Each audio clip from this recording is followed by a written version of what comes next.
Jean-Pierre et Mélissa Amugubelinga sont désormais unis dans le respect de la tradition. C'est ici à Bingela, village situé dans l'arrondissement de Mbankomo, que le mariage coutumier est célébré entre le patriarche d'Mvok-Belinga, natif de Nkoumadiap, village voisin appartenant au même arrondissement, et l'étoile d'Mvok-Fouda, ce 4 septembre 2021, en présence des deux grandes familles venues des quatre coins du pays assister à cet heureux événement riche en symboles. La présence et la bénédiction de la divinité sont sollicitées en ce lieu à travers une célébration eucharistique pour accompagner les tourtereaux dans leur nouvelle vie. Mélissa et Jean-Pierre, c'est le cas pour vous. Que Dieu vous accorde la grâce dont vous avez le plus besoin. Soyez prospères dans votre amour, puisque vous vous aimez, et vivez en sachant que l'éternité nous attend. Pour égayer les convives, place aux prestations diverses, parmi lesquelles les groupes de danse traditionnels et des artistes de renom, une trentaine environ.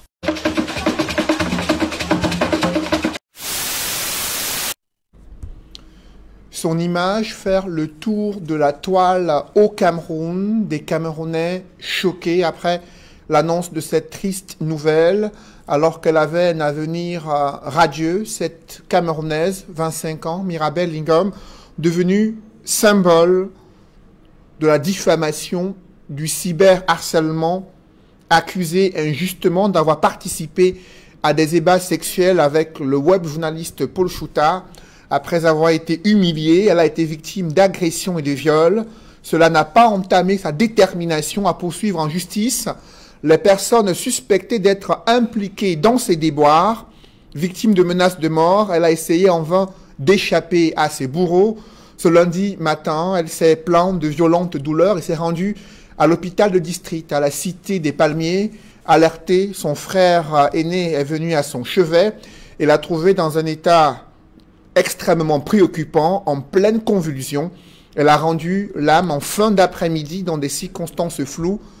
L'annonce de son décès a choqué les Camerounais, ayant exprimé leur compassion à son endroit lors de son témoignage sur le plateau de Regard Social. C'était il y a quelques semaines. Elle dénonçait alors le harcèlement cybernétique, la calomnie, la diffamation à son encontre, les multiples menaces de mort qui ne l'ont pas empêché de saisir la justice afin rétablir son honneur.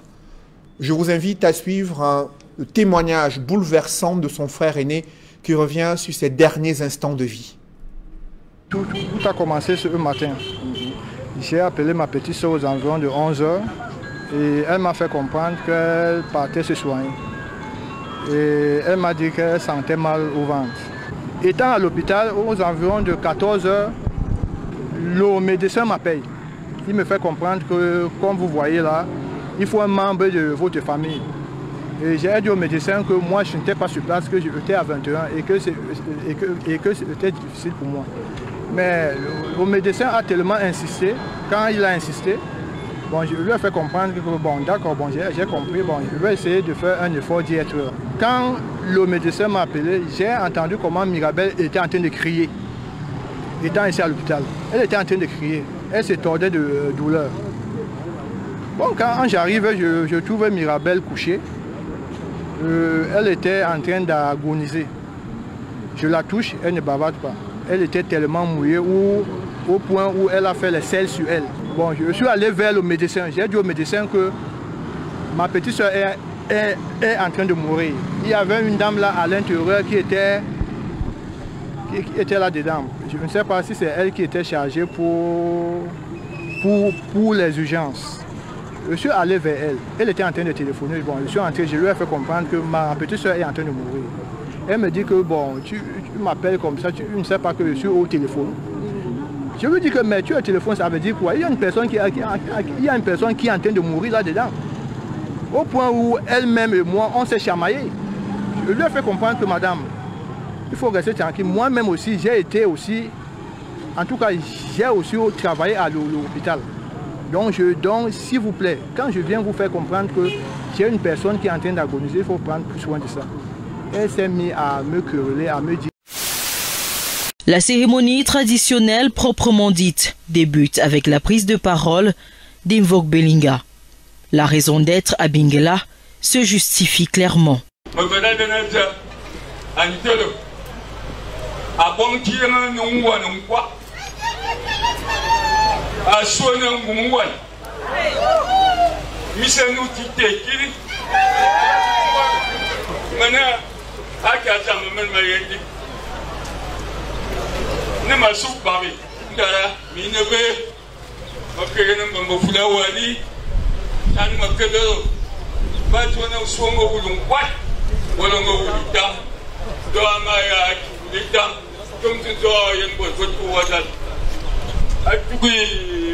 Vient ensuite l'intervention de la famille Invoque Fouda, conduite par le patriarche Daniel Bikwe, venu d'Akono.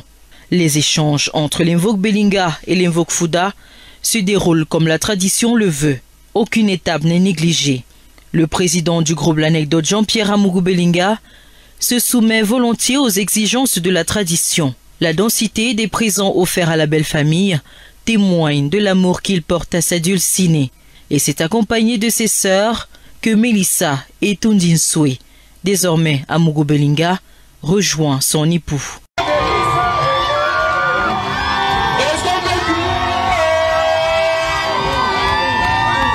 Le couple est vêtu de t-shirts sur lesquels sont mentionnés Melissa Belinga numéro 9, adoptée par sa belle famille, devenant ainsi un membre clé d'Invoque Belinga, et Amougou Fouda numéro 10, adopté par sa belle famille, devient alors gendre, fils et élite Invoque Fouda. Le couple reçoit l'onction des chefs traditionnels en présence d'Elisabeth Amougou Belinga, première épouse du patriarche d'Invoque Belinga, des collaborateurs, ainsi que des amis et connaissances. C'est le grand saut, le passage de l'école primaire au lycée et collège. Après 3 mois de vacances, les enfants retrouvent le chemin de l'école. Certains avec bonheur et d'autres avec une certaine appréhension. Je me sens un peu nerveuse, je ne trouve pas ma salle de classe. Je me sens très bien pour ma première fois au lycée des Clous. C'est qu'au lycée, tu deviens grand.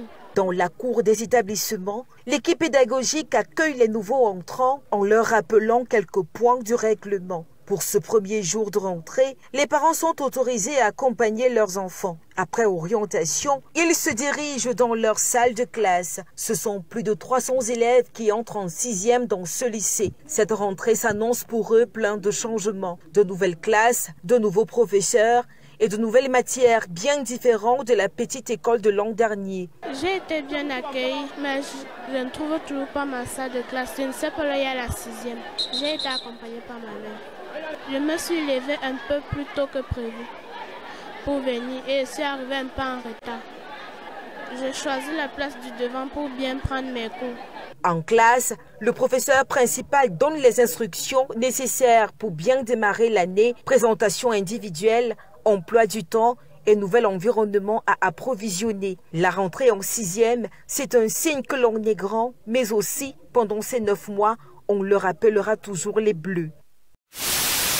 Melissa Belinga est accueillie en triomphe dans sa belle famille. L'Invoque Belinga lui réserve un accueil chaleureux.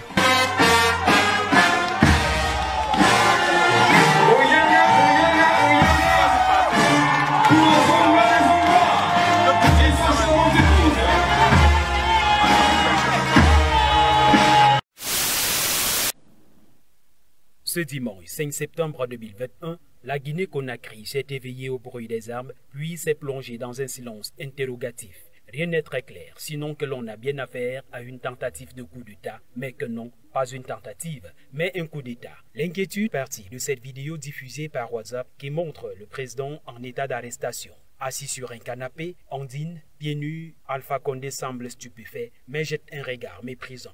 Et quelques minutes plus tard, le colonel Mamadi Doumbouya, chef du groupement des forces spéciales GPS, revendique la prise du pouvoir. Nous avons décidé ainsi, après avoir pris le président qui est actuellement avec nous, de la République, nous avons décidé de dissoudre la constitution en vigueur et dissoudre les institutions. Dans la vidéo mise sur Internet, lunettes noires, le béret rouge et de rigueur, l'officier assure que la situation socio-économique du pays, l'instrumentalisation de la justice et le piétinement des droits des citoyens ont amené l'armée républicaine à prendre ses responsabilités vis-à-vis du peuple de Guinée. Chers compatriotes, la situation sociopolitique et économique du pays, le dysfonctionnement des institutions républicaines, l'instrumentalisation de la justice, le piétinement des droits des citoyens, l'irrespect des principes démocratiques, la politisation à outrance de l'administration publique,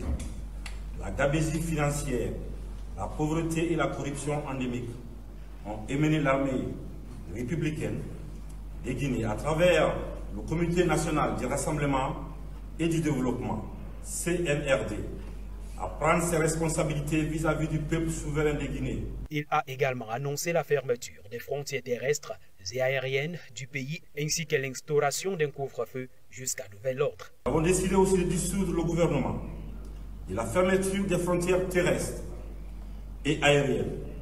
Nous appelons nos frères d'armes à l'unité afin de répondre aux aspirations légitimes du peuple de Guinée. Le discours aux accents populistes justifierait le coup de force par la sauvegarde nécessaire de la patrie mise en danger, selon eux, par l'excès de pouvoir d'Alpha Condé. Celui-ci, disent-ils, président mal réélu en octobre 2020 pour un troisième mandat, après être taillé une nouvelle constitution à sa mesure, serait détenu par les acteurs de ce putsch conduit par des jeunes officiers des forces spéciales habituellement chargés de la lutte antiterroriste.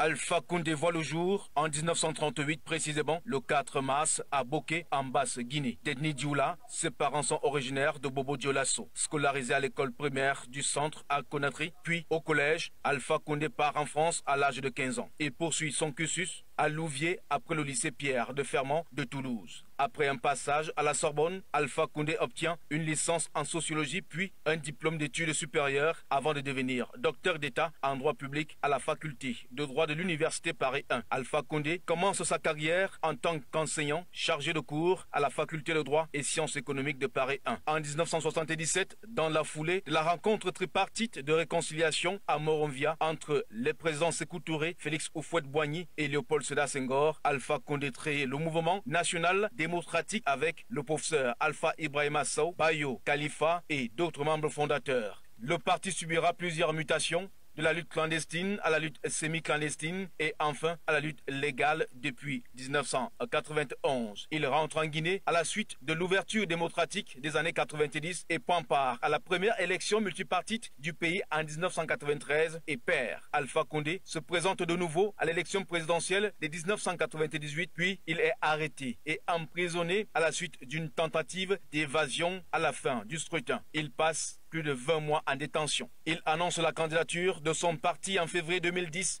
Le 15 novembre 2010, Alpha Condé est déclaré vainqueur de l'élection présidentielle avec 52,52%. Il est investi et promet une ère nouvelle. Alpha Condé est réélu pour un second mandat en 2015. Il suggère en 2019 l'organisation d'un référendum pour modifier la Constitution et lui permettre ainsi de briguer un troisième mandat, ce qui est fait, mais ce troisième mandat est controversé. Les mouvements d'humeur se multiplient jusqu'au 5 septembre 2021 où le colonel Mamadi Doumbouya, commandant du groupe des forces spéciales, déclare qu'il retient Alpha Condé comme prisonnier. Le ciel est tombé sur le Mandela de la Guinée. L'avenir du président déchu est flou. La CEDEAO, l'Union africaine et les Nations unies exigent unanimement le respect de l'intégrité physique d'Alpha Condé ainsi que sa libération immédiate et sans condition.